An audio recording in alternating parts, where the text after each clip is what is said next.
So that's the Minister Amanda Rishworth, Bill Shorten as well, holding a news conference on this very lengthy Royal Commission into the disability sector, in particular with a focus there on some of the neglect and abuse within that sector. So a very long report, 222 recommendations. The government is today saying they won't actually respond formally to any recommendations. They've said, look, we've had interim reports, we have been responding to them, but we need a lot more time to fully implement these. Our reporter, Olivia Casey, has been following this today. So it's going to be, the government says it's about a considered response, but also, of course, this intersects with the states, state powers, and even when you're talking about the NDIS, how it operates, and previous conversations around whether it needs to be more affordable, that has to require more investment and involvement of states as well.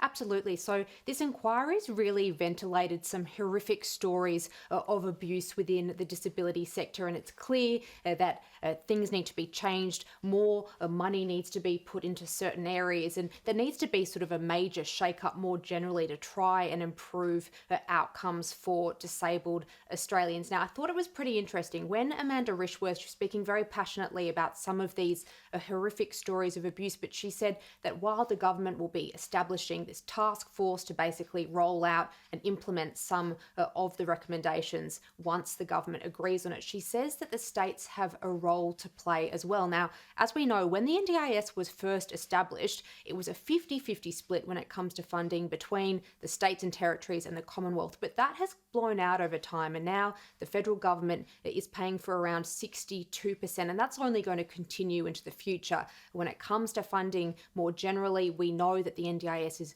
a crucial component. However, ultimately, it is blowing out over time. It is one of the biggest strains, you could say, on the budget bottom line. So I've gone through the recommendations and just breaking them down, 122 of the 222 are specifically focused on the states and territories. So 67 are joint, but 55 are for the states and territories alone. So it'll be interesting to see if we have any movement when it comes to the states and territories' responsibilities on this more generally, Tom. Yeah, and that's going to continue to be a contentious point. They've got to be able to get states on the same page in this regard. Important to note, and the Minister started with a lot of this, some of the pretty harrowing personal stories and just how vulnerable many people with a disability are.